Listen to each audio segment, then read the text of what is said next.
तेलंगाना में जब से बहुजन समाज पार्टी का प्रभारी बने आर.एस. प्रवीण, तब से ये कयास लगाया जा रहा था कि बहुजन समाज पार्टी तेलंगाना ही नहीं बल्कि पूरे भारत में मजबूती से राजनीति में एक बार फिर से अपना कदम जो है वो रखेगी और चुनाव में एक अलग ही परिणाम होगा।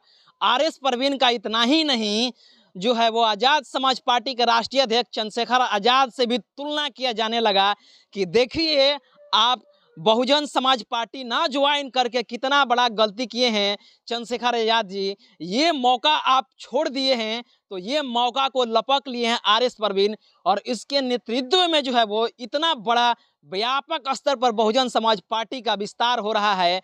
इतना ही नहीं, आर.एस. प्रवीण इससे पहले जो है वो प्रशासनिक महकमा में एक संवैधानिक पद पर रहते हुए जिस प्रकार से समाज में काम किए थे, इसको देखते हुए लोगों में ये भी कंसेप्ट बन रहा था कि बहुजन समाज पार्टी को अगर नैया को पार लगाएंगे तो वो एकलौता लीडर हैं आर.एस. प्रवीण। और आर.एस. प्रवीण जिस प्रकार से काम कर रहे थे, ऐसा लग रहा था, जिस प्रकार से रैलियों में भीड़ उमड़ रही थी, ऐसा लग रहा था कि जो बहुजन समाज पार्टी है वो तेलंगाना में सरकार बनाएगी और वहाँ के जो मुख्यमंत्री का जो बागडोर होगा वो आर.एस. प्रवीण के हाथों में सौंपा जाएगा। लेकिन जब चुनाव हुआ और चुनाव के जब रिजल्ट आए तो बेहद चौंकाने वाला आए। और आपको मैं बता दूं कि जब आप चुनाव का रिजल्ट देखेंगे तो आपको पैर तले से जमीन खिसक जाएगी।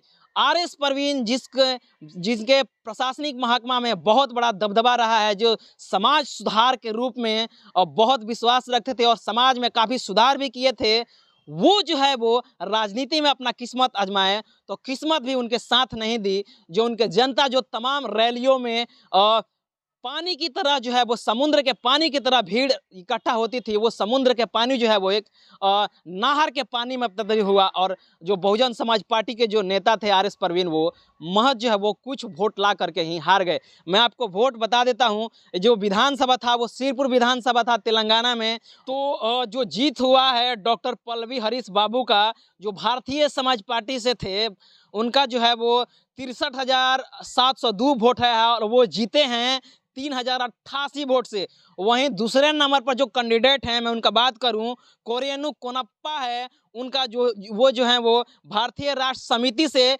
उनका जो वोट आया है 60,614 वोट हैं और वे जो है वो 3,088 वोट से जो है वो हार गए हैं।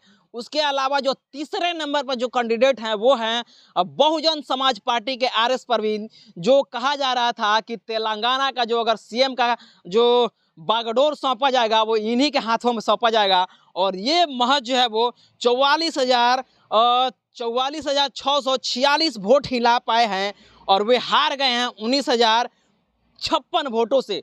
तो आप देख सकते हैं, जो बहुजन समाज पार्टी जो तेलंगाना के सीएम का जो है वो बागडोर जो है वो आर.एस. प्रवीण के हाथों में सौंपने वाली थी, वो आर.एस. प्रवीण जो है वो लगभग 19,000 वोटों से हार गए हैं। और वो सीएम पद का जो दावेदारी माना जा रहा था कि आर.एस. प्रवीण के हाथों में होगा, वे उनके हाथों से फिसल गया। और जो आर.एस. प्रवीण जो ट्वीट कर रहे थे वो काफ़ी भावुक ट्वीट किए हैं और जो कांग्रेस है उन पे को बधाई दिए हैं कि आप सरकार जो बनाए हैं प्रचंड बहुमत के साथ, आपको बधाई।